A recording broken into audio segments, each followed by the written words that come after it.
Okay, so we are starting this session. Hello, everyone. Welcome to our session on the Cocoa and Forest Initiative. I will be your moderator for this exciting session and panel. I am Andrew Bavanek. I head up the global practice of food and agricultural commodity systems at UNDP. And as UNDP, we have been working in the field of commodities for around 10 years across most commodities with producer countries, including working with cocoa in Ghana, Côte d'Ivoire, and also in Latin America and Asia. So I am very excited to be moderating this panel. I am super curious to find out more about the CFI, as I'm sure all of you are. And we've got an excellent and rich panel of experts to really help us unpack how CFI is going. Let me just say a couple words about CFI for those who are maybe new to it. It started in 2017 and was launched at the COP in Bonn in Germany with 35 leading cocoa and chocolate companies with partnerships with the governments of Côte d'Ivoire and Ghana, with the sole focus of eliminating deforestation from the cocoa sector.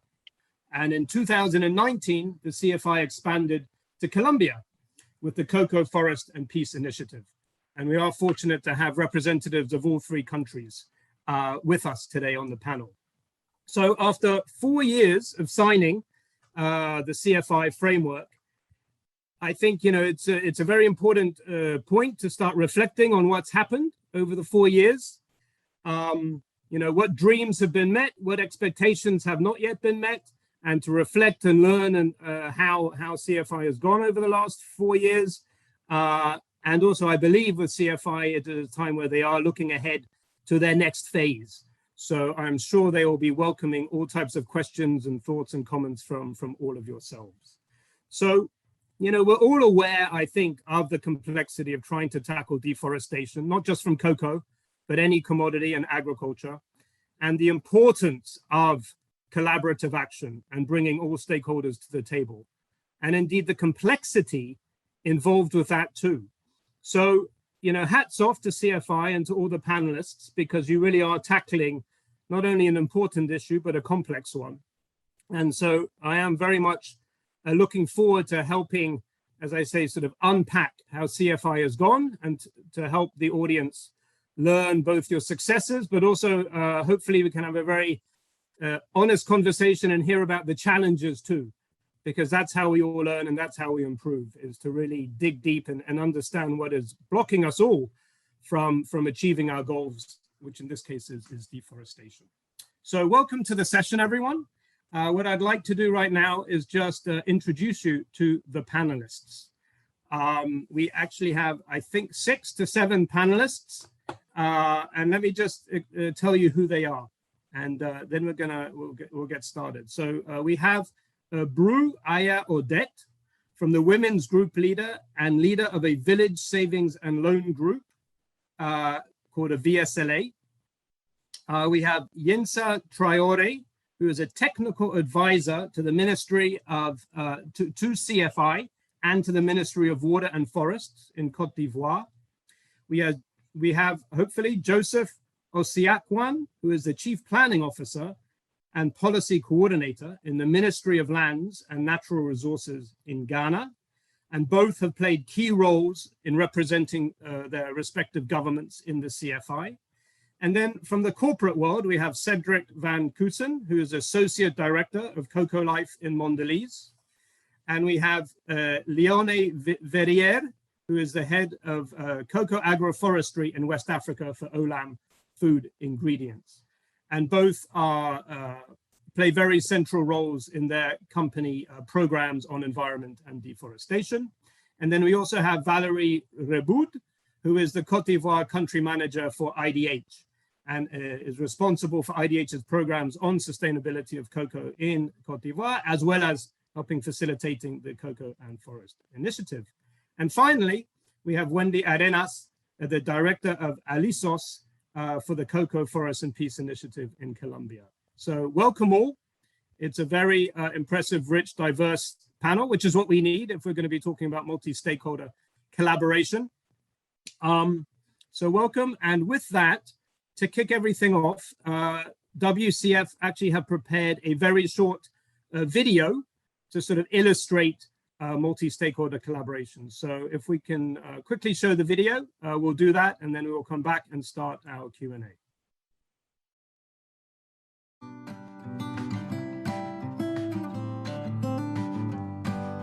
Esunafu-Esuti in the Ahafo region in the southwest of Ghana is a major agro-commodity production landscape.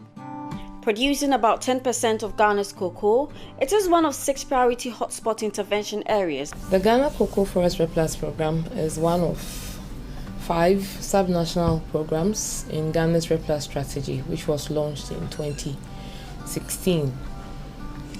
It is actually the first to be fully developed and hit the ground on implementation to demonstrate that we can actually implement actions for results-based payments. GCFRP uses a climate-smart cocoa production strategy to reduce emissions driven by deforestation and forest degradation while improving smallholder farmers' livelihoods through substantial yield increases. The Esunafu-Esuti Landscape Program has been developed under the framework of the Ghana Cocoa Forest REPLAS program. The complexity of the landscape needed a multi-stakeholder approach with intertwined social and environmental, investment and governance issues. The program has been developed by the Forestry Commission in collaboration with key landscape stakeholders, companies sourcing cocoa from Ghana, as well as expert technical partners. The World Cocoa Foundation represents the 8 companies in the landscape who jointly identified key issues that inform the management and investment plan, an important stage that outlines activities, roles and responsibilities, timeframes and budget for all partners to commit to the implementation of the program. They came together, and with financial and technical support, they were able to commission an assessment that was led by ProForest to determine the socio-economic and ecological status of the landscape. That set the way for the development of a management and investment plan for the landscape. All these companies have equal position within the setup and have the same decision-making right. So we are very much part of the process from the beginning, and we are committed to ensuring that it moves forward. As signatories to the Cocoa Forest Initiative Joint Framework for Action, the companies are invested in creating a sustainable production landscape that will also help them collectively deliver on their corporate sustainability commitments and action plans under CFI. Essentially, what we are doing is we are collaborating, right, in the landscape area to be able to achieve the targets that are for the GCFRP and also for our own OLAM sustainability commitments. The challenge is, how do we come together to implement the program? And this is what the engagement principle seeks to do, providing guidance and framework for the private sector to engage with government, engage with our partners, traditional authorities, communities in a way that they can work together for collaborative action in addressing deforestation and all other social issues. The community remains at the heart of the Esunafu-Esuti landscape. Within the framework of GCFRP, all hotspot interventions are carried out through a landscape governance structure. Developing the local governance structure is an essential part of the program, involving paramount chiefs, divisional chiefs and queens, community participants, NGOs and CSOs, partners and companies.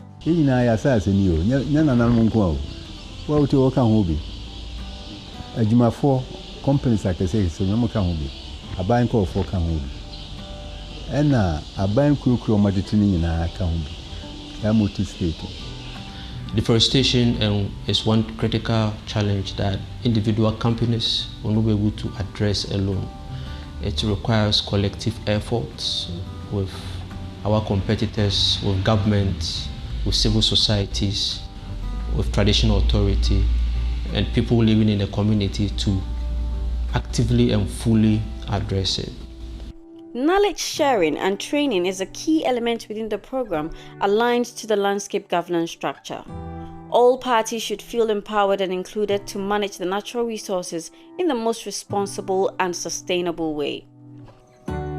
Landscaping adwuma yedie no ana yede ho ahyemu no migidi yese na nimidi a mede yemfuo na mede duadua yi no na migidi se eno ano no nanso mede me hu wura mu no mahu se na niam foforo bebre ka ho a mede wura mu a ebeboa ma mendwumadie no apagya na aboa me mba ene me mabusua nso daache na aboa oman Ghana nso so. Technical training on environmental and social issues brings the community together to share climate-smart and sustainable practices for restoring forest landscapes while boosting smallholder livelihoods. First, na yenu no. Edru sabre ya yekokwa yedua nyina ewu. Enti enua na yedua na ma ensuo to ne bremu a yetumi hu se yedwumadi a yedie ni nyina ye kama. It is the community at the heart of Isnafo Esutufi, the farmers and their families who live and work and rely on the landscape. Nti nyina ka bomu a ne fa adwene ba ko a na eye adwuma.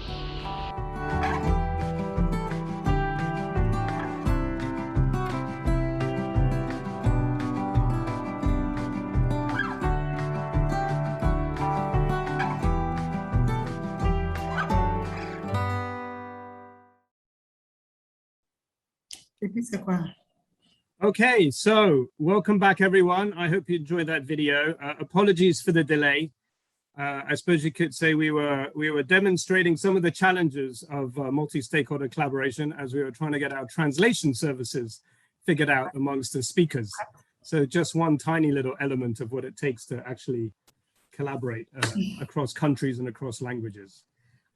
So we are now we have around an hour or so, maybe a bit longer. We'll have to see how stimulating the conversation is. But I am going to jump in. Actually, Leonie, could you just go on mute? Because I think, yeah, we're hearing in the background translation.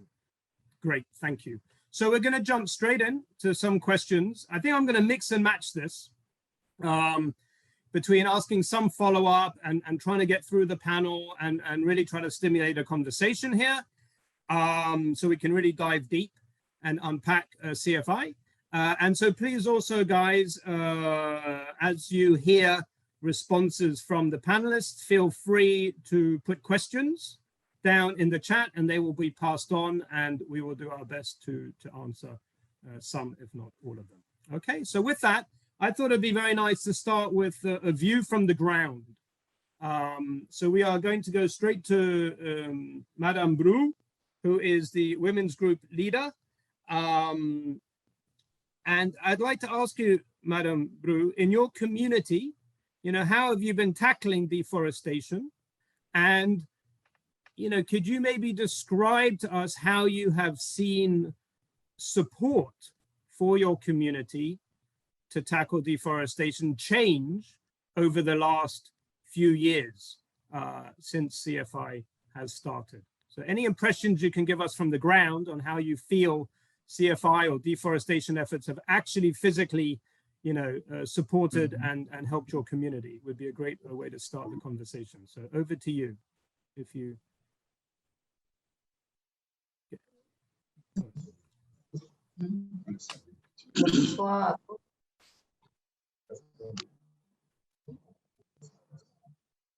Est-ce que vous m'entendez? Oui, je vous entends. On a vu les pépinières dans nos localités qui nous a aidés à faire le reboisement de notre région.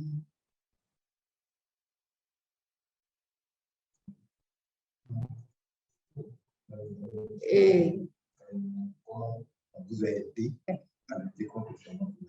nous a aidé contre le changement climatique en nous apportant les pépinières de bois que nous avons fait pour donner à nos parents à planter dans les champs, pour renforcer les champs de cacaoyers.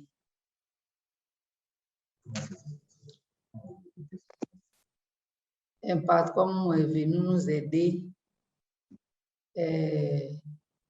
on a fait ces plans dans les avec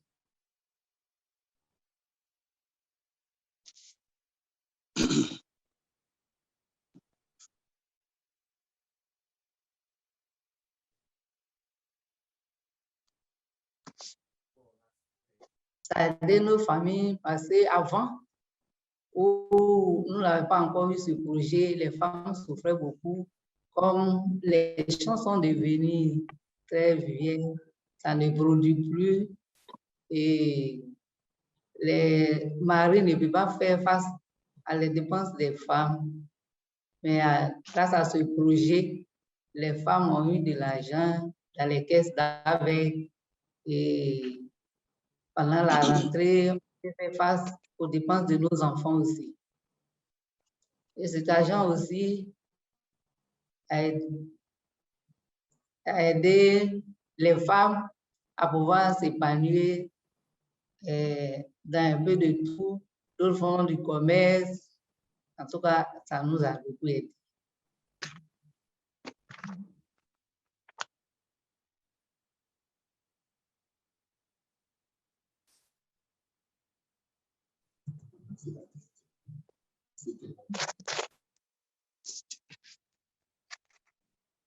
Allô?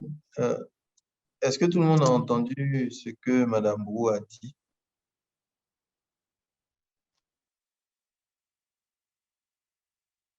Je pense. Andrew, were you able to hear what Madame Brou just said? No, and the interpreter's saying they can't hear it. So I don't know if she's. So I haven't understood what she said, but I don't know if she's finished. Elle va donc répondre. Elle va donc répondre calmement. Hein? Donc, si l'interprète est capable de comprendre, d'entendre du moins ce qu'elle dit, qu'il nous fasse signe. Donc, tu vas pour te présenter, il faut dire un peu ce qu'on a fait, vous aider à lutter contre le changement climatique. Il n'a pas compris. Okay. My understanding is it was too soft for the interpreter, so I do not believe we had interpretation services. So those who understand French, I think may have heard, because I did hear Madame Brou speaking, but I don't think anyone who needed translation. But are you still going? Okay, let's please keep going. Et le changement climatique qui est venu dans notre région nous a beaucoup aidés.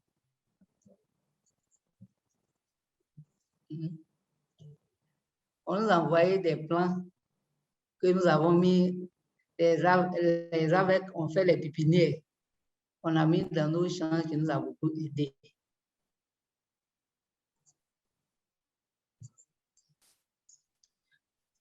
L'impact, comme aller nous former, qu'est-ce qui a changé qui ne va plus dans notre région? On a dit que vraiment, il fait très chaud et il y a un manque de pluie. C'est là qu'ils nous ont expliqué que si on veut faire des plans pour faire le reboisement, ça peut nous donner encore beaucoup de chances. C'est ça, on a mis les plans. Ils sont partis nous former comment on pouvait avoir ces pépinières et nous ont fourni tous les matériels. On a mis ces plans en production et on l'a vendu.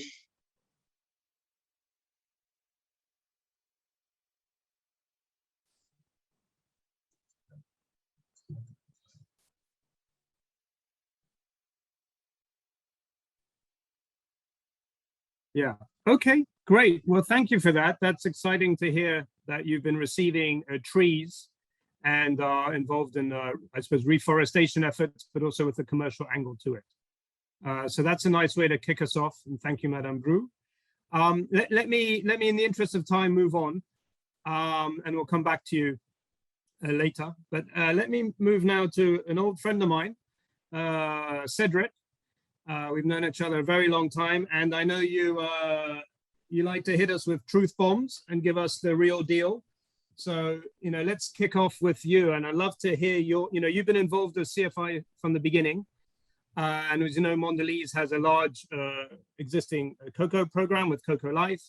So I'd love for you to share your insights with us on, how you feel CFI has developed over the years, and maybe particularly not just tell us about how you feel CFI is going, but I think really try to illuminate for us how you feel it has added value to, let's say, the cooperation amongst companies. So really supporting action that wouldn't have happened without CFI, and that what companies would have been doing by themselves. I think that to me is particularly interesting, the sort of collective action and how it's brought, we talked about at the beginning, 35 companies signed up.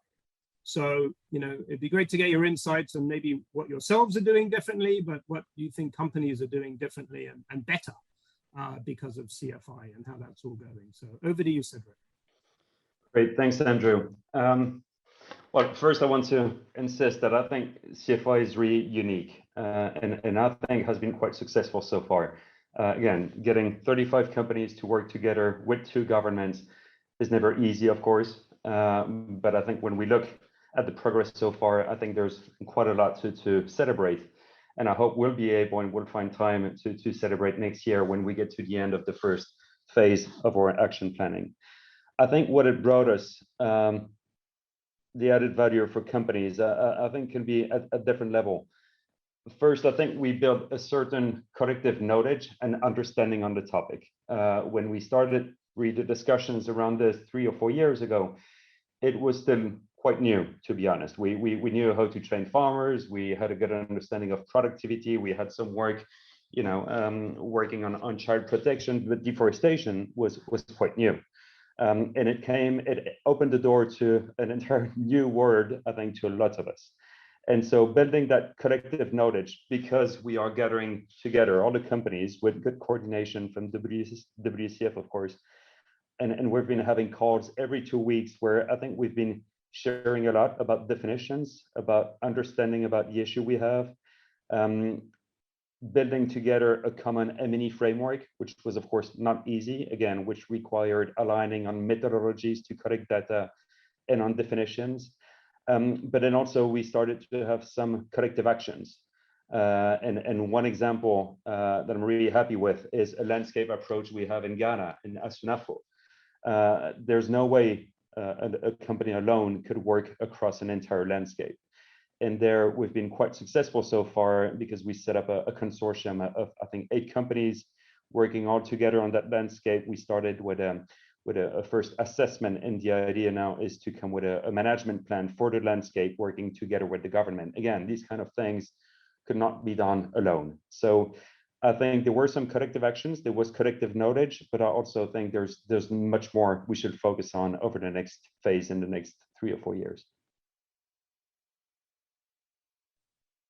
Okay, great. And Cedric, my understanding is a key component of CFI was for the companies to develop and implement action plans to achieve the CFI goals. Can you maybe just share a bit about those action plans and how you feel they're going? Because I think that's an important element for the audience to hear about. Sure. So yeah, when we signed off for CFI and the framework for action, our main commitment was to publish clear action plans of what we will be doing over the next 4 years, which runs until end of 22. And so each company came with their own action plan. We at Mondelez had a way to do it. Other companies, they each had a different methodology to develop these action plans. Once published, we also have the obligation to report on progress on an annual basis. And therefore to also justify, in case we believe we will not hit certain actions or certain targets, we need to justify to the external world why we won't meet these targets. So it forces us to a certain accountability, but also transparency, which I think is key to have such partnership to work. Okay, great. Thanks, Cedric. Maybe we'll come back to that and certainly encourage other panelists to maybe talk more about their views on how the action plans are going. But maybe now I'd like to turn our attention to our government representatives on the call. And so Yinsa, Traoré, who's a technical advisor in the Ministry of Water and Forests in Côte d'Ivoire. I'd love to hear your perspective. Yinsa, perhaps you could start with explaining why your government was interested to sign up to CFI and what you're hoping to get out of it. Okay, thank you very much, Andrew. As I say, I will speak in French. Can I? Yes, okay. Please do. Let's hope the translation works. Talk loudly. Okay, thank you very much. You know, la Côte d'Ivoire était un pays forestier par le passé. Plus de la moitié de son territoire était couvert de forêts. Et en moins d'un demi-siècle, nous avons perdu plus de 70% de notre couvert forestier et nous sommes passés de plus de 50% de couvert forestier, plus de 12 millions d'hectares de forêt, à un peu moins de 3 millions d'hectares actuellement. Et la principale cause de la déforestation que nous avons connue, c'est l'agriculture. Et parmi les spéculations agricoles, le cacao arrive en première position en matière de cause de déforestation en Côte d'Ivoire. Pour rappel, la Côte d'Ivoire est devenue le premier producteur de cacao au monde avec un peu plus de 2 millions de tonnes de fèves de cacao produites chaque année, soit environ 40% de la production mondiale de cacao. Donc, cette production de cacao a été accompagnée d'une forte déforestation que nous avons connue. Donc, face à cette forte déforestation, la Côte d'Ivoire s'est engagée dans divers mécanismes pour pouvoir freiner ce phénomène. C'est ainsi que nous sommes engagés dans l'initiative RED+. Une nouvelle politique forestière a été adoptée en 2018, mais surtout, la Côte d'Ivoire s'est engagée à signer le cadre d'action commune de l'initiative Cacao et Forêt en 2017 avec une trentaine d'entreprises de cacao et du chocolat. Et cette initiative vise, comme nous tous nous le savons, à lutter contre la déforestation dans la chaîne d'approvisionnement du cacao. Elle a vocation à faire jouer la synergie entre les projets et programmes entre les signataires et le gouvernement. Et donc, c'est une initiative pour laquelle nous avons beaucoup d'ambition. Voilà un peu, je voudrais m'arrêter là pour dire que c'est un engagement majeur dans lequel nous nous sommes mis et nous attendons beaucoup en matière de résultats pour la mise en œuvre de l'initiative Cacao et Forêt.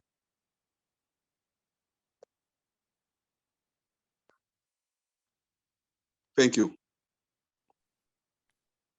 Thank you for that introduction, Yensa. Again, maybe before we leave you, I'd like to ask some follow-up. You know, you mentioned you have high expectations for CFI. Can you maybe give some more details about what you have been hoping to see changed in Côte d'Ivoire and the extent to which that's happening because of CFI? Maybe give some examples. OK. En nous engageant dans l'initiative Cacao et Forêt, nous avions beaucoup de challenges à relever. Et avec l'engagement dans le cadre d'action commune de l'initiative Cacao et Forêt, nous avons pu noter des engagements notables, notamment en matière de cadre politique. La politique forestière a été changée. Après la signature du cadre d'action commune de l'initiative Cacao et Forêt, nous avons adopté un nouveau code forestier. Un nouveau code forestier avec des innovations majeures, notamment le transfert de la propriété de l'arbre aux paysans. Et nous pensons que le fait que l'arbre appartenait à l'État était un problème majeur pour la préservation des forêts, notamment dans le domaine rural. Et il y a aussi eu une véritable prise de conscience des communautés et des acteurs du chocolat et des autres filières agricoles. Nous avons aussi, à partir du cadre d'action commune, pu noter qu'il y a le développement qui est en cours du système national de traçabilité du cacao qui est en cours.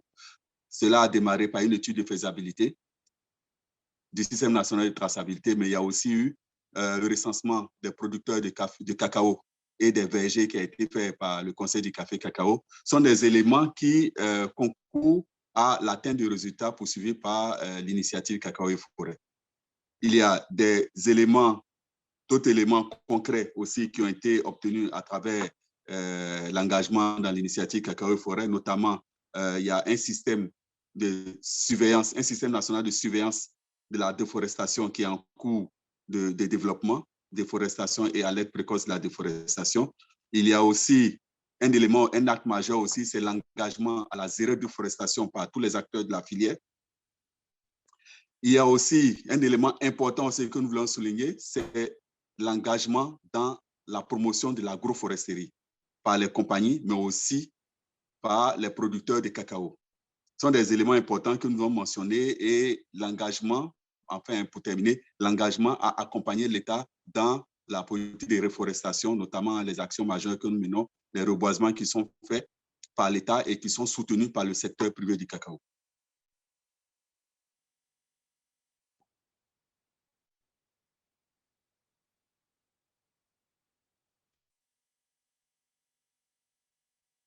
Thank you. Great. Thank you so much, Jens, for getting into some more details. Clearly, a lot of different areas that are being covered and are being progressed upon. And I'm sure we'll have time in the panel to dig a bit deeper into them. But thank you for laying all of that out. Now, I'd like to jump back to the private sector and hear from our friend from Olam, Leonie Bonhenin. I hope I pronounced that right, who is also in Côte d'Ivoire. Leonie, we'd love to hear your perspectives from Olam on the CFI, and again, maybe similar questions, to you. How do you feel CFI has been progressing, and how do you see changes perhaps across the companies and how they're collaborating on the deforestation issue? So over to you. À travers les différentes entreprises. Merci beaucoup, Andrew. Pour moi, je pense encore aujourd'hui plus que jamais, le CFI, le CFI est un instrument pertinent. Vous m'entendez? Non? OK. Donc, je disais, encore plus aujourd'hui que jamais, le CFI paraît pour moi un puissant instrument de mise en œuvre des stratégies nationales RED+, de lutte contre le changement climatique. Et pour ce qui concerne la Côte d'Ivoire, le CFI adresse les options stratégiques RED+, de agriculture zéro déforestation, gestion durable des forêts et des aires protégées. À ce niveau-là, CFI est un puissant instrument de lutte contre le changement climatique.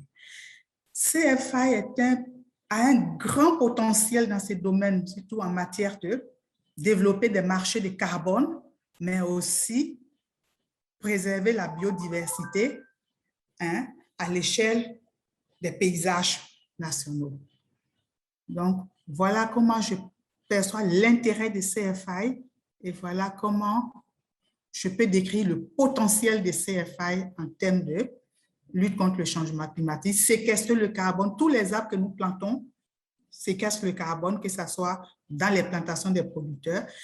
Tous les arbres que nous plantons vont construire, vont préserver la biodiversité, créer des connectivités entre les éléments du paysage pour lutter contre la perte de la biodiversité.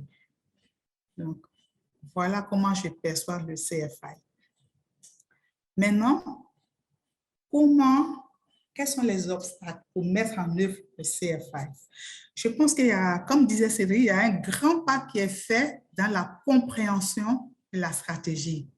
Tous les acteurs du privé ont compris aujourd'hui que l'initiative Cacao Forêt pour stopper la déforestation et tout, reconstruire les forêts, elle est pertinente. Dans les réunions qu'on a régulièrement, cet objectif stratégique est ressorti. Maintenant, ce qui nous manque aujourd'hui, c'est comment arriver à faire des impacts sur le terrain de nos interventions. Comment nous mettre ensemble en tant que une structure, une organisation derrière la World Cocoa Foundation peut-être pour implémenter des actions de terrain avec un programme commun qui va nous conduire à la collaboration, à la synergie, à la coordination pour avoir un plus grand impact.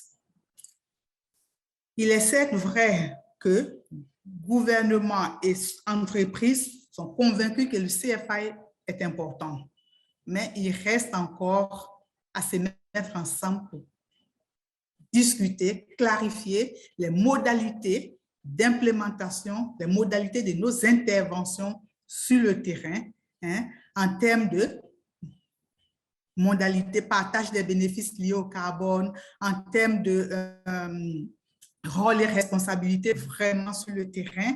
Et donc, ça va nous permettre de voir comment engager davantage les entreprises dans la restauration des forêts. C'est ça qui va nous permettre d'avoir des impacts plus grands. La restauration des forêts qui sont dégradées.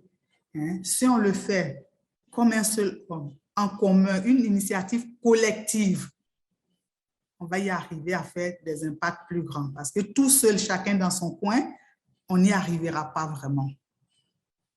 Voilà.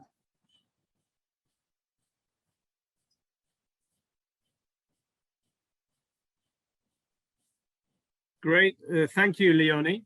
Very clear that you feel CFI has sort of created the structure and the organization, raised awareness. But I'm curious if you could, actually, Leonie, could you just go on mute while I ask? I'm going to ask a follow-up question because we're hearing your translation. Great, thank you.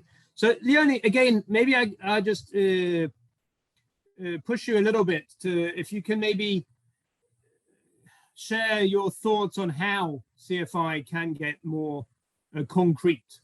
You're saying that it's been very good at setting up the structure for cooperation, but what's needed now is, concrete collective action. From your opinion or from OLAM's, do you have examples of what it is you'd like to see or think that should be done more concretely with CFI?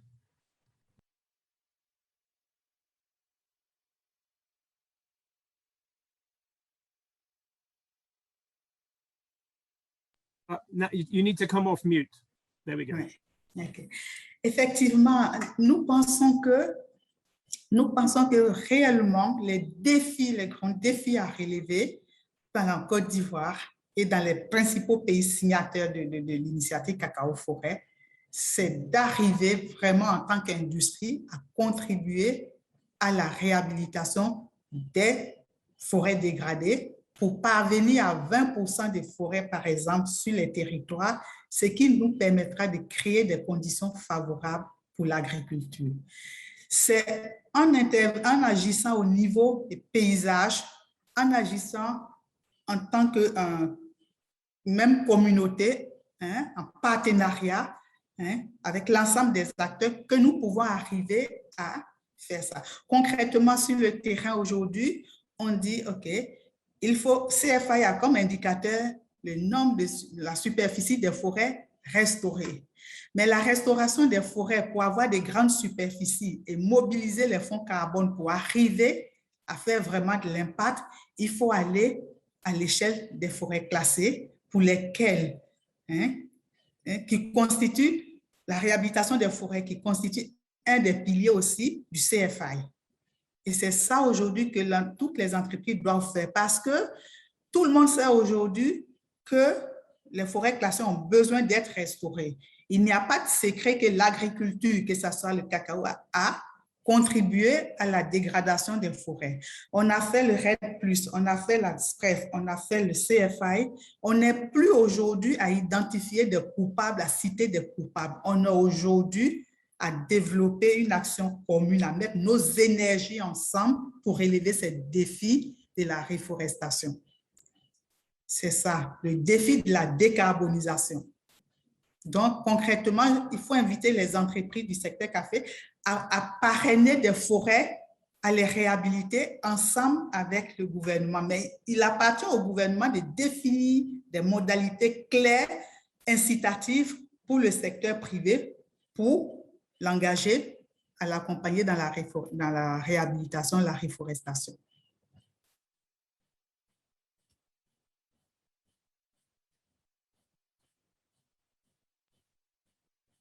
Okay, thank you very much, Leonie. A very strong emphasis there on forest rehabilitation, which links up very well with our first intervention from Madame Brou on reforestation.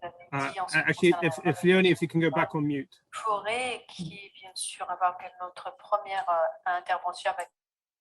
There we go, great. So thank you for that. So, you know, we've heard from our corporate representatives and government representative and community representative, and we've heard a lot about how CFI plays such an instrumental role in bringing the industry together and together with the governments in this collaborative manner. So I'd like to go to you, Valerie, now with IDH, who's been centrally involved in helping facilitate and support all of this coordination, collaboration.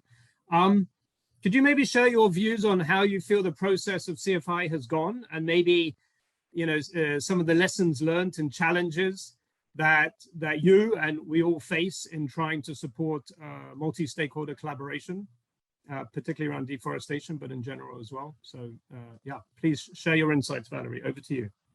Sure, thank you, Andrew. So maybe regarding this kind of multi-stakeholder partnership, the very first step was to set the framework and create governance bodies. So that has taken some time, almost 2 years, but now the different bodies are in place and playing their role, even if nothing is perfect, of course, but things are running well, and we can assume now that these bodies are providing a high quality of dialogue between the partners, and then the CFI is providing an arena for a peaceful public debate on some very important issues like agroforestry models, satellite monitoring systems, traceability, or the different sustainable management plan of forests. So that has been an important first step. But besides these governance bodies, key elements, according to me, for having a partnership effective are also the trust between the partners and the accountability and the transparency between partners. And this is really the core of a public-private partnership, to understand who is reliable on what are the expectancies of every party, and determine or negotiate the efforts that every party has to provide in order to reach the different goals that have been on which the different parties have been committed. So to also smoothen this process, IDH as a facilitator has sometimes or many times greased the wheels, I should say, by funding some technical studies to have more informed parties, especially on complex topics like satellite monitoring systems or census of population through the Gwendebe census, Gwendebe forest census, for instance, or some activities like sensitization of population. So really, I think that's really the role of having a facilitator, is to support the different stakeholders to have a well-informed information, to really understand what is at stake, all the efforts that have been already provided, what is going on in the partnership, and to really to raise the level of awareness of the different parties. Great, thank you, Valerie. And I'm sure, you know, it's interesting. You mentioned, you know, these different tools, techniques used, particularly around trust building, setting expectations. I'm sure over the years as well, particularly given the complexity and sensitivity of the topic of deforestation, there's also been lots of let's say, strong different opinions brought to the table. Do you want to maybe just say a few words about how how CFI has tried to deal with this and you know, allow strong different opinions from different stakeholders to be brought to the table, and how they've tried to be resolved? I'm not sure the opinions were so different, because maybe that's also something that have been highlighted in the previous discussion on income. We have all the ingredients to find a sustainable way for having a sustainable cocoa. So I think right from the beginning, they have been quite, I mean, easily these very impressive commitments. Maybe the issue was that the ambition was very high, and it took some time to have these, to know how, I mean, what would be the concrete expected outcomes. So that's what the definition of the framework for action and so on. And now we have to know how to move forward to get these outcomes. So maybe the issue was not on having an agreement on the ambitions, on the expected outcomes, but more on the journey to reach them. And that's why I was highlighting the necessity now maybe to better define once I mean, the expectations of every party, especially because now we have to understand who will be funding what, and what is the rationale under the decision of having a public party financing some activities or a private sector financing another activity. Okay, great. Thank you, Valerie. Very helpful. So we've heard a lot about the ambitions, aspirations, as well as challenges and complexities of how CFI has been implemented and is being implemented in West Africa. So now I'm going to jump over the ocean to Wendy in Colombia for our final panelist. Wendy, from everything you've heard and you know about CFI, how are you imagining taking this on board and helping get it moving in Colombia? Well, first of all, thank you to my previous panelists. It's a wonderful conversation that since 2018 we've been having and bringing together Latin America and Africa, and making Colombia part of CFI, and having Colombia sign the agreement in 2018 after Colombia signed the peace agreement. And many might ask, why Colombia? Colombia, our cocoa is not a driver of deforestation. Why are you being part of this group? And one of our commitments really was to first say that we're committed to not deforest, to continue our way that Colombia produces cocoa in agroforestry and small farming.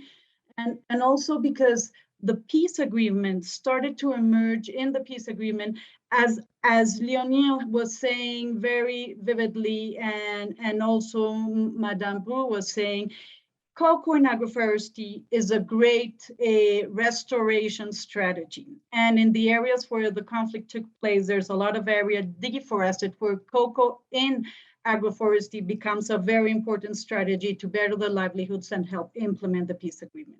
So what I've learned from this conversation is that we share many common issues, although our cocoa has different impact and it's grown very differently. First, the absolutely need to have collaboration between different stakeholders. That's critical. To have companies, as Cedric was saying, having companies together, working at landscape level scales, which is the demand of what is happening. Everybody's saying, let's go landscape. If we don't collaborate between others, then it's going to be very difficult. Working together with government in the context of a CFI has done new regulations that are putting forward the road that we must act. And so I believe that's something that as it was mentioned here, was part of what has happened in Côte d'Ivoire, is critical and is also happening in Colombia in the context of our Cocoa Forest and Peace initiative of developing a sustainable cocoa guidelines that will be implemented in the country.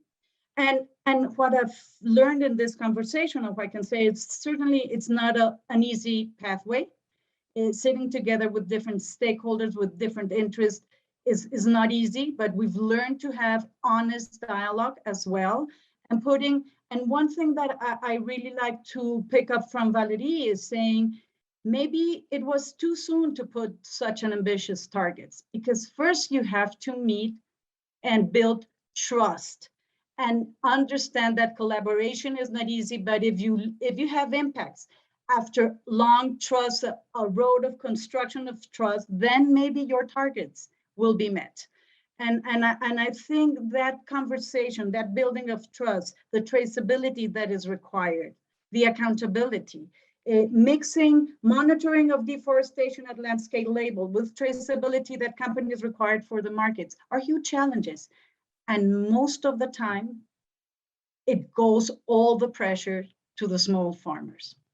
And so having this multi-stakeholder collaboration frameworks under the CFI and of course with the guidance of the World Cocoa Foundation, and we feel ourselves that we're so small, we don't export not even 1%, and we consume all our cocoa in Colombia, and yet we're having these global conversations under the global initiative of CFI has put also Latin America together with West Africa in wonderful conversations. And I would like just to end up saying and picking up on one of the issues maybe that has been brought up is that really, and it has been said, and it was said in the panel that Valerie was mentioning, we need to really start bringing farmers more in the beginning of the conversations. And I think CFI needs to bring farmers more evident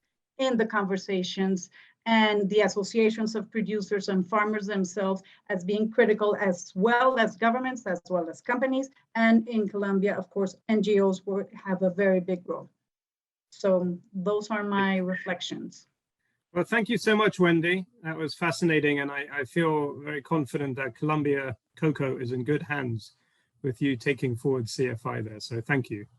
I'd like now to go back to the panel for some follow-up discussion, and then also to start bringing some questions from the floor. So first, maybe I'd like to go back to Cedric. After everything you've heard, maybe share with us as well some of your thoughts on, what are the challenges that are being faced across the private-public sector collaboration here, and what you'd like to see maybe more attention given to and improved and strengthened as CFI looks ahead to 2022 and beyond. Sure, thanks, Andrew. Let me do a bit of an onion peeling, maybe. Starting from the industry then. As I said earlier, we started to have collective actions now. I mentioned this landscape effort, which again is, I think, really promising. I think we need much more of this, and we need more collective actions. We've been into this now for 3 or 4 years. It's time to really sit together and see how we can best leverage each other and really be doing more together and build more knowledge together, share more of the pilots and the research we've done to really be more impactful together. Thinking at more the partnership and how we operate with the government, I think we also need to think a bit more, how can we have collective and more collaboration on the ground together? Now it's a lot about the government with a national strategy, having some work, of course, happening, the industry doing the action plans. We need to collaborate also much more on the ground. Landscape approach is, again, one example. There's much more that could be done through strong collaboration. We also need traceability. After now 3 years or so under CFI, we had this feasibility study performed by the government, which is great, but we absolutely need transparent traceability mandatory to everyone in Côte d'Ivoire and in Ghana, and quite fast. So I would see that as an urgency. Another urgency will be clarifying a bit a bit the rules of the game, especially we're talking Côte d'Ivoire, you know, the classified forest of category 3, these agroforestry concession, but also in Ghana, what are really the rules of the game? And back to Leonie's point, how can we incentivize companies to invest more off farm also? We're doing a lot of work on farm, but off farm, if we are to restore some land, can we claim any carbon credit from this? And that's still a massive question mark when we need, I think, much more clarity. Another point I think we need, and IDH has been very good at running the secretariat, we need to continue to enable a strong secretariat. Again, holding each party accountable in such partnership is key.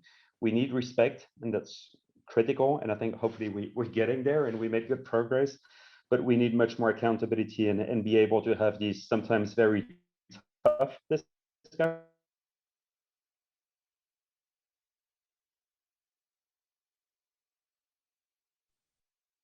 Cedric, I think we've lost you. Cedric. You're not coming back? All right. Well, we'll return to Cedric. Whilst we're waiting, we have had some questions in from the floor. And one of them, I think, Andrew, Cedric, are you back? Now? Yes, yeah. yes. Right. Sorry, that Please must be kids on Netflix. I'm not sure where you lost me. Lost you a long time ago. But what are they watching? You're talking about the essential need for the traceability and that it's been quite delayed. Okay, then traceability, I'll go quickly then. More clarity on the rules of the game for classified forest category 3, and back to Leonie's point, how can we incentivize the industry to do more for also off-farm work? If we do restoration, can we claim carbon credit from restoration efforts, for example? That's still very unclear. We need to enable a strong secretariat who can really hold each party accountable to what they had committed to. We need to think beyond the cocoa sector. We are in areas and in landscapes where the timber industry is also present, and sometimes they have a very different agenda and sometimes a different stake than what we have. So we absolutely need to find ways to also get them around the table. And last and not least, we've been in CFI now for 3 or 4 years. Where are the donors? We need much more money. I think that the industry alone has been investing hundreds of millions or so over the last 4 years, I think. If you combine everything together, I'm sure the government did their part also. Where are the donors? We need much more funds for this work. So I hope they will join us. And just to conclude, I think we have a great momentum. As I was saying earlier, we have strong engagement from the government, from the industry, from different stakeholders. We need to make sure this does not fade away and that we really make progress on these points I just mentioned in 22, so we fully prepared to revise some stronger action plans from 23. Well, I'm glad you put that at the end, actually, Cedric, because whilst I had you, I was going to put a question to you that came from the floor, which is, are companies now updating their action plans? And if so, are you expecting a higher level of ambition in these action plans, particularly given potential, new resources coming in from carbon markets, etc.? We will certainly update the action plans. We have this technical working group with all the companies where we regroup twice a month, and we started this discussion. How should these action plans look? What we'll start to draft from 23? Do we need to revise a bit the templates? Do we need to add an additional focus? We will make them more ambitious, and we will make more room for collective actions. I'm sure, and that's what we're all pushing for. Okay, great, thank you. I'm going to try to fit in two more questions at least from the floor before we wrap up, which will be in around 10 minutes or so. Madame Bru, are you still there?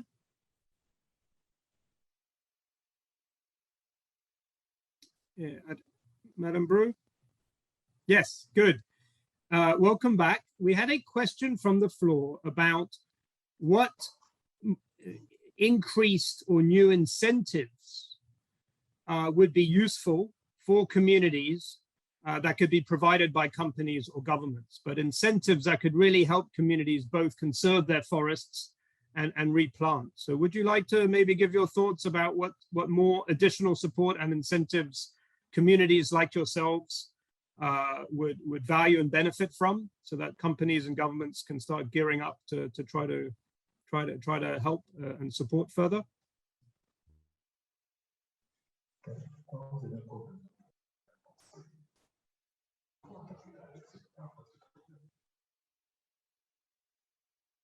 Ce qu'on a encore besoin est que le travail qu'on a commencé n'a pas encore terminé. On veut encore continuer parce qu'on n'a pas encore assez produit de bois pour les planter. Donc, on veut encore faire le reboisement. On a besoin de la clientèle.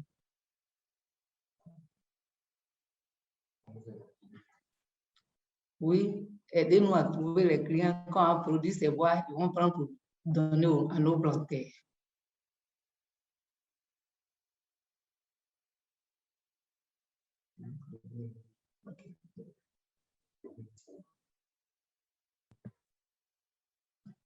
Okay. Seems that we're having some sound difficulties here, unfortunately, with you, Madame Bru. So I might have to move on, but we'll see if we can come back to you. Do you want to try one more time? Let's give you another. Do you want to just come off mute and just try one more time? Otherwise, we'll move on. Elle va reprendre ce qu'elle a dit. J'ai dit, on veut bien encore continuer ce projet.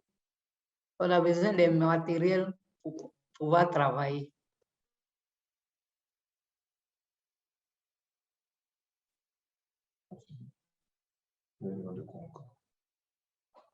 On a besoin de la clientèle encore pour pouvoir acheter ces plants avec les femmes pour donner à nos planteurs.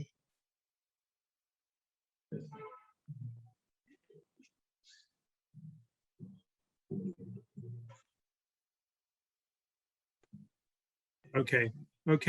I think, Madame Bru, we might just have to move on. We're hearing that you need equipment, particularly for women, on the forest replanting, and maybe we'll leave it at that for now, unfortunately because of the connection. So apologies.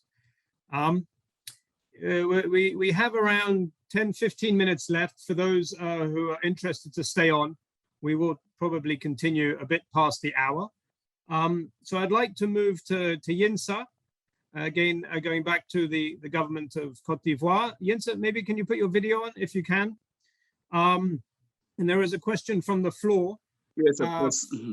There is a question. So firstly, maybe, let me just ask you, before I get to the question from the floor, from everything you've been hearing in this panel discussion, is there anything you would like to add to the conversation, either responding to any of what the panelists said, or give your own views about what more needs to be done? Oui, merci Andrew.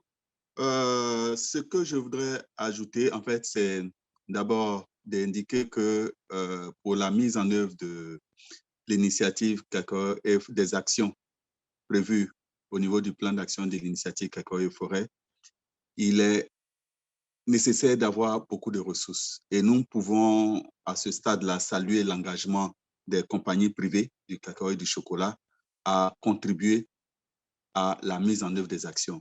Je voudrais à ce niveau-là aussi saluer les interventions de Cédric de Mondelez et aussi de Léonie de Olam, qui ont renouvelé leur engagement à contribuer efficacement à la mise en œuvre du plan d'action de l'initiative cacao et forêt.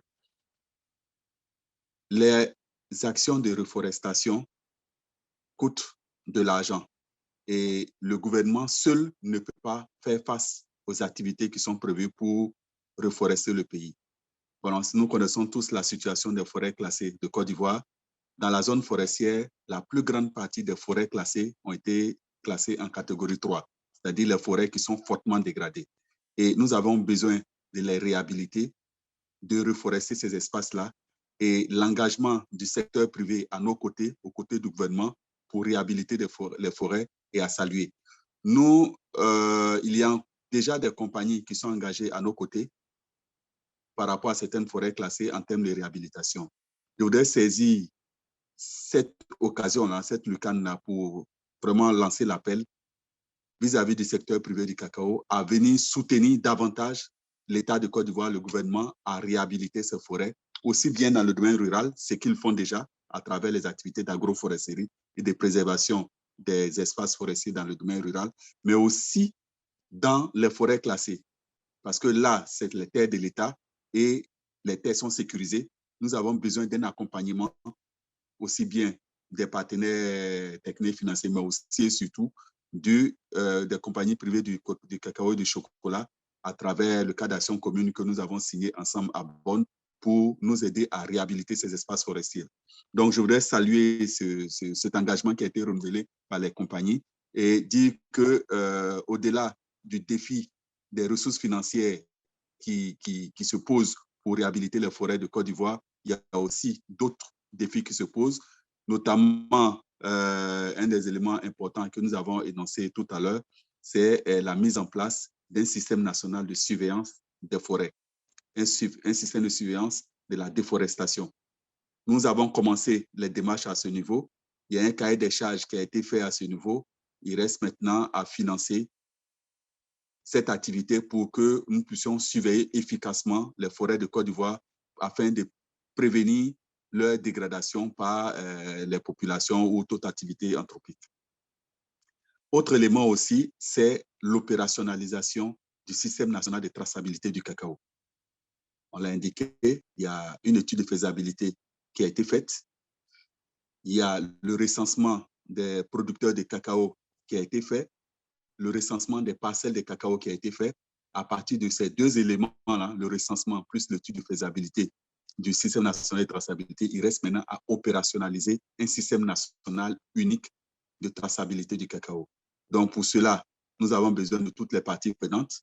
Déjà, à toutes les étapes de ce processus, nous associons le secteur privé, nous demandons les avis pour que, lors de la mise en route du système, cela se fasse dans les meilleures conditions possibles et ce soit accepté par toutes les parties prenantes.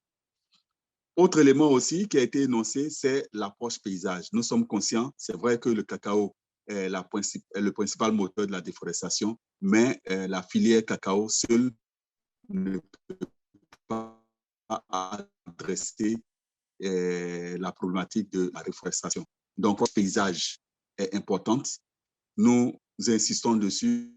Nous voulons inviter aussi les autres filières à soutenir aussi l'État du Côte d'Ivoire à côté au niveau des territoires, au niveau des paysages. Donc, c'est important et vraiment, nous voudrons encore saluer le soutien et l'apport du secteur privé cacao à côté du gouvernement de Côte d'Ivoire à lutter contre le phénomène de la déforestation, à nous accompagner à reforester les zones qui sont dégradées. Merci beaucoup.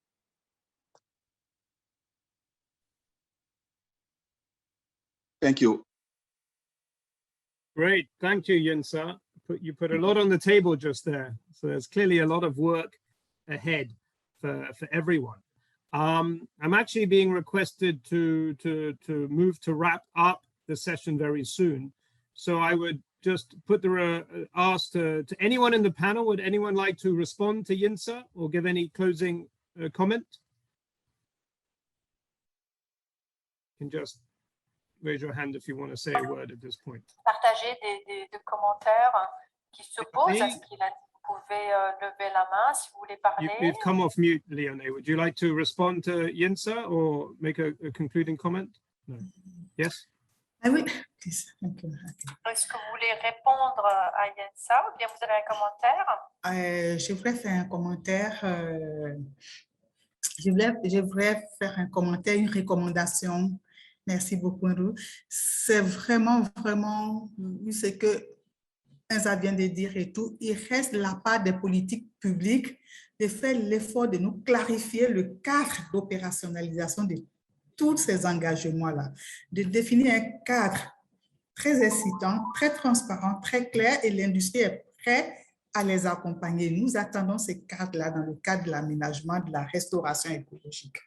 Je pense que c'est très important et que World Cocoa Foundation devrait porter cette thématique-là devant les acteurs publics.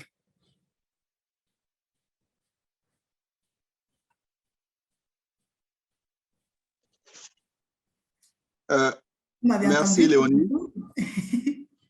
Merci Léonie. Oui. C'est entendu. La préoccupation a été notée. Thank you, Léonie. We heard you very well. Vous le savez, nous sommes très ouverts. Nous sommes très ouverts. Tous les processus que nous initions, nous, avant de les adopter, nous consultons au maximum toutes les parties prenantes. Le secteur privé est associé à nos échanges, les partenaires privés, la société civile. Et donc, s'il y a encore des zones d'ombre sur les éléments de politique ou bien des stratégies que nous voulons mettre en œuvre, parce que nous ne pouvons pas les mettre en œuvre seuls, le gouvernement seul ne peut pas le mettre en œuvre, c'est avec le secteur privé, les communautés, la société civile. Donc, s'il y a des éléments de clarification que vous souhaitez avoir toujours, nos portes sont tout à fait ouvertes pour échanger, pour entendre vos propositions aussi, pour pouvoir améliorer le cadre qui existe, mais aussi vraiment telle sorte que la mise en œuvre de tous les éléments qui sont prévus au niveau de la stratégie forestière, mais aussi du plan d'action de l'initiative Cacao Forêt, soit mise en œuvre de la façon la plus harmonieuse et la plus efficace possible. Donc, nous sommes ouverts, nous sommes à votre disposition pour tout élément de clarification et vraiment, à tout moment, nous sommes à votre disposition. Merci beaucoup.